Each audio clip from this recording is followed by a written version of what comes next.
it's yay. Now he's got that sorted out. He's just really thrilled with the ability.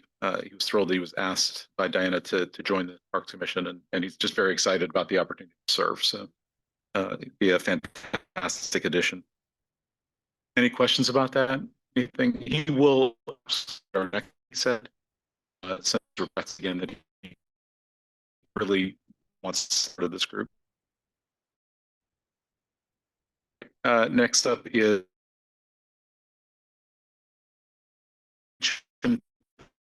clerk.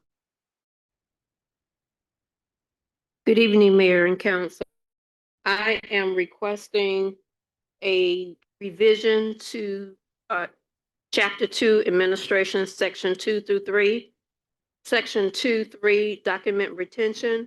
I want to update the city's retention schedule, add a retention policy, and make sure that we are following the state of Georgia local government retention schedule.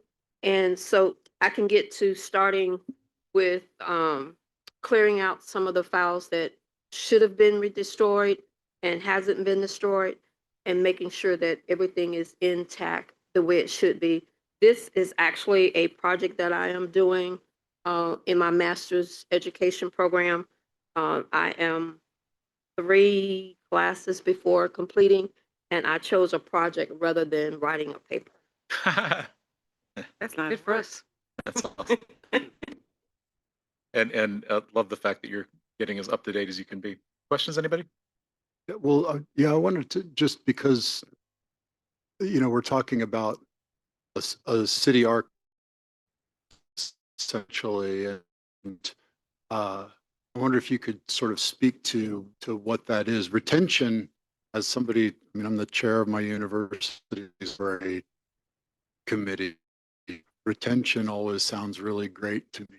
Destruction sounds difficult, though it's been going on because of electronic preservation. Physical destruction, of course, happens across universities and so on. But archival work and thinking about our city's, our city's history, and one of the issues that we've run across in city council and zoning in recent years, limited legislative history, which we've sought to amend in recent couple of years. Can you talk a little bit about how the evaluation works for, and what are the standards for knowing what is to be archived and what's to be destroyed? Well, we go by the retention schedule it has put out. I want to possibly look at Laserfish, where we can put some of our files in the cloud or wherever, so we can get rid of the paper. Because as long as we've got it electronically, we don't need to keep it paper. We don't need to do both. Georgia has required now that electronic copies are deemed suitable to record. I'm not sure. I can't really answer your question at this point, but I am going to look into because I am the keeper of the records of the city. Right. So it's my job to make sure that everything is kept safely and is destroyed when it should be destroyed. But do it. I'm sorry. Possibility of creating a kind of sub-archive or online archive of destroyed materials? Yes, there has to be a record kept, a spreadsheet that each department will have to fill out once they're destroying stuff, and it has to be kept, and we'll keep electronically copy of it. So anytime that back is in the seat, back at it, well, that on this day. Okay, but the thing, since just Ruby Machidi have to put on a file on a drive, or is the potential that material is destroyed nevertheless. I guess I'm confused. Are you saying that there's just going to survive a list of things that were destroyed or a list of things that were physically destroyed but remain electronically preserved? Maybe that's the It'll way be to ask it. both. Be both. Okay, so technically nothing actually gets Gets destroyed. destroyed. Okay, that's interesting.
and started, that doesn't mean the person is quote unquote guilty of the ethics violations, just that there's enough of a probable cause. Maybe if the facts prove out to be as they've been alleged, then there could be an Right. ethics Worth, violation. it determines whether it's worthy of adjudicating. Yeah, Okay. Correct. So, and I like that idea. I certainly like the too. outside disinterested third party idea.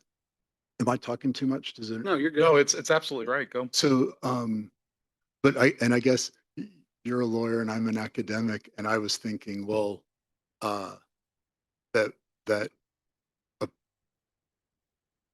that universities, for example, have professors of law that specialize in ethics. They have philosophy professors that specialize in ethics, and and so I was thinking in that direction. And I wonder, I don't mean to put you on the spot or anything like that, but I wonder if you could kind of, if we could just talk a little bit about maybe like I want to say, can you contrast the idea of a city attorney who may not be, who's an expert in being a city attorney, but not in ethics, Well, versus like a law professor who's an expert in it? um, have no problem if council wanted a academic or legal professor or whatnot to serve in that role, but there'll be a lot more city attorneys and local government attorneys, again, who should be well versed in looking at ordinances and does this violate the ordinance? I would think that if you get a law professor or somebody in academia, they might be more inclined to, well, should this be an ethics violation or whatnot, as opposed to what I would like to see in your ethics ordinance is as close as we can get it where it's black and white, where there is a bright line. This is um, conduct or action that are unacceptable, where we don't get into the gray areas. I know that's difficult to do when you're talking about ethics because it's not a law. It's what is morally, quote unquote, morally right or wrong. But I don't have any aversion if the council were to say we want, a law professor. Well, no, there are just fewer of those. We'd have Sure. to really look if we're going to look at a law professor at one of the colleges of law. We've only have like four in the entire four colleges in the legal colleges in the Wait, and state. But if we wanted to do like a business law or something like that on the undergraduate level, I'm sure there's a lot more. so if I'm hearing you correctly, then the advantage either way is that one of them is in practice and focused on the law, and the other one is maybe more theoretical. Right, and from my perspective, I certainly know many local government attorneys, and I know who is good, who would probably serve us well to be that gatekeeper, and then who maybe not to ask at this point. And I don't mean like on this particular issue. I'm talking about in any of them. Like, okay, I really trust the opinion of this attorney. I know he or she works hard. They're well thought of. They're experienced. They're whatever, as opposed to maybe somebody who's wet behind the ears or something else. Right. How could we, like, I guess this speaks to my, relative ignorance of the legal profession, but uh, I'm used to thinking about the vetting processes of universities and sort of an automatic peer review based, career review based uh, set of markers that qualify.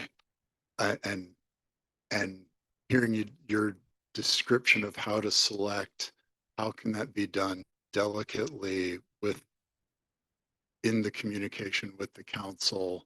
Like you wouldn't want to say, not that guy wet.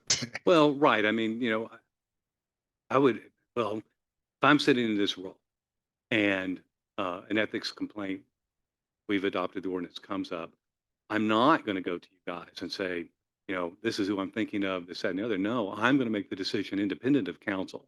And I'd like to think that any city attorney who comes after me will do the same thing. We don't have in the practice of law what you have in academia where you have vetting and whatnot. I mean, Right. I know when I have a client or potential client who calls our office and they want they have a certain issue, whatever, and they need a lawyer who handles patent work or tax work, something that we don't handle. We have a list. We know, and I assume most attorneys are this way, who is reputable, who can handle the issue, and who maybe is not the one you want to recommend. And so in this situation, again, I know probably most, if not all, the local attorneys, whether it's again, a county attorney or a city attorney, and who would probably be, somebody, okay, this person would be great to look at this issue, whatever. And I would assume, again, anybody who sits in my chair in the future would have the same abilities, knows the players, knows who to trust and whatever else. Again, what I want to do is on the initial complaint, get it out of our community, get it to somebody who's totally disinterested, doesn't really even know players, and say, okay, Politicize it. here's the allegation, here's our ethics ordinance. Is there sufficient allegations, facts to send it to an ethics committee or no? Okay. Well, I appreciate that clarification. I think that helps a lot. Well, maybe what we could do is for our next round of looking at this, and again, I encourage input from colleagues I do have a couple comments too before. on. Yeah, oh yeah, I'm Just not. go on. I'm just saying before we move the page, I've got a couple comments. Yeah, I too. just want to finish on this. Would colleagues mind if I went ahead and did a little bit of browsing of ethics professors and just kind of get a sense of, Rick has a solid sense of city attorneys. I have less of a solid sense of what the professoriate has to offer. So maybe we could just get kind of an idea together for comparison a little bit. Would that, And I think that's perfectly logical, Scott. But what I really want to advocate is that somebody who is call them the gatekeeper, is neutral and outside of our community, whether it's a law professor or somebody yeah, absolutely. versed in academia who could serve in that role, or it's another local government attorney, just somebody else, so that it Right. doesn't become political. Well, So and- Athens and- rather than downtown or whatever. Right. Oh, I mean, in the world of peer review, there are no boundaries. I mean, it might be somebody in Montana who happens, yeah. Well, that would involve a mandatory trip by the city attorney to go visit that person in with Montana. fishing rod in hand, I'm sure. But the other thing too is you got to keep in mind, right? Like they may want to come interview the people or whatever, and that's harder too if it's somebody from Montana. I mean, just keeping that in mind. Right, and I'll just say, the reason I'm asking this is because I have not done the due diligence I get it. of looking at what that means in the professoriate. It might not be a good idea. It might turn up people who are excellent. So I'll do that work for the next work session. But I do think, again, Scott, while you're looking at it, to follow what the mayor said, that it really probably ought to be somebody, in say state, local, but Okay. In the state. Regional, but Re- not local. right, Yeah. Okay. So that if they do, that person wants to come in and interview, talk to someone. I mean, I know there's Zoom and everything else now, but again, I would encourage that person, while not be local in our community, but be somewhere Right. within a reasonable driving distance or something. Right. Okay. And I'll restrict it. I mean, most of the large universities are within a reasonable drive. Hmm. So, okay, I'll look into that. And I like Nashville. I'll go to. The only comments I was going to make, when I like the idea very much of having that magistrate review. I brought this in several years ago, and a previous council kind of rejected the idea because at the time there was a lot of stuff going on in the city of South Fulton around these sorts of things where council members were using ordinances to attack each other, and they just, without having some sort of review before it can get into a process, it makes it very easy to politicize. So I think, Scott, this is the right way that you're suggesting to have, that kind of magistrate thing. The other point, and Rick, you've said this a couple times, and I just want to highlight it. As much as possible, the idea that whatever is in here is very plainly spoken and cut and dry. and in plain English. And we joked about this the last time, but, third degree of consanguinity would probably be better saying, children or parents or cousins or whatever, right? Oh. And, I mean, just so that it's perfectly clear. And I actually thought about that on the drive over here today. Um, you know, defining, you certainly could say children, parents, spouses, but also I think here in the South, we're all related, right? We're all cousins, whatever else. But I have a cousin who really is a half cousin, one time removed, second ever, okay, but very close to her and her family. Um, and She's right so now. I thought that if a member of council or a commission or whatnot has an issue before them and it's a known relative, like I know this person is my cousin, at least it has to be disclosed. But I could also, because again in the South we're all related, somebody sitting next to me is my third cousin. I had no idea, Yeah. So um, we need to look at that. But I did find that rather funny when they said, "Oh, are we back into trust and estates in law school again? I got to figure out if I'm really how far related I am by this person." There's also the notion, just as we're looking at, what these things are. So, violation of city ethics ordinance is a thing, right? And if our requirements are broader than, for example, state requirements, right? There are state issues too for elected officials that are, it's a felony. It's a, and then there are city code issues that are different, right? And the punishments for those should be, I guess, related to. I mean, again, somebody steals $1 million from the city, they're going to jail, and the city doesn't have to do anything about that. That's going to happen anyway, right? Um, if somebody does something, if there's a layer in here about civility or whatever, and the preponderance of the body says that there's a problem, and here's what the answer is, it needs to be related in scale to the issue. And I don't know, clarify myself, Yeah, but you know what I'm and saying? Like, I do, and in fact, reading in all the GMA materials that, and Rick can, I'm sure, speak to this directly, it does appear scale, like there are limits to Yeah, what yeah, a city council can do, right? Correct. And even under our charter, and I've sent this back to council in the email that I wrote last week, um, an appointee, whether that's your city attorney, city clerk, although I know she's an employee, so she has more protections, but somebody on one of your commissions, council can remove that person, those people at any time. right. I mean, I serve at your pleasure. Okay. But employees have protections, your city manager has protections, and council has protection. You've got the most that can be done by a council of public censure. It's up to the voters if they want to do something with an elected official. But south of that, there is powers that the council would have. I will tell you, I've been involved with and witnessed a couple of ethics hearings and situations, whatnot. Normally, you get somebody who's like appointed to a commission and whatnot. If they're found to have violated the ethics ordinance, normally they'll resign. So it doesn't even take action of council. But anyway, there are different levels of what authority the council would have, and to get to what is the violation. Okay. One thing I stubbed my toe on a city desk or whatever, and I scratched it or whatever. So now is that an ethics, whatever. I'm not going to be fired for that. But if I do something more serious, get it. From a process perspective, just I want to, because I think Scott said the right thing here, and I just want to make sure that this is what's happening. I think you're right, Scott. You work with Rick.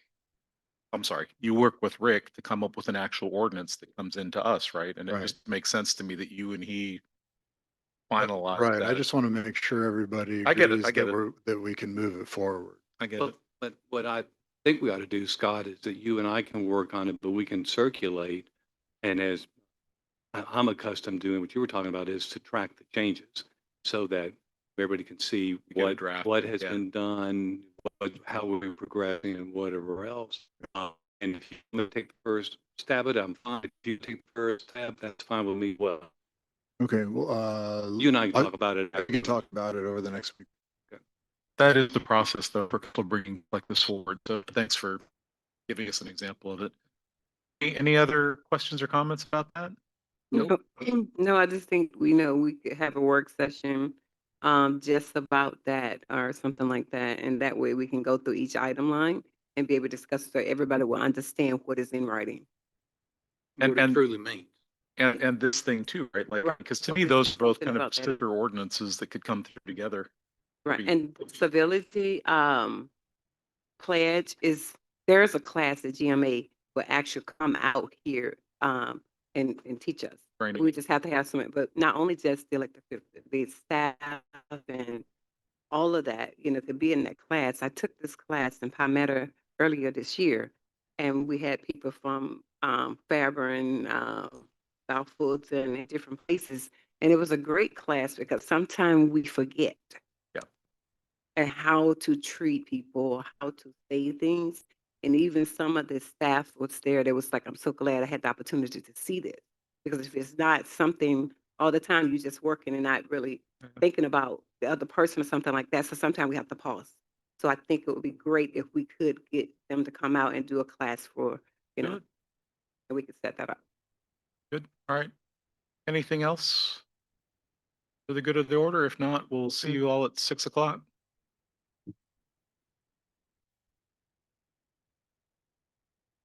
Councilmember Smith.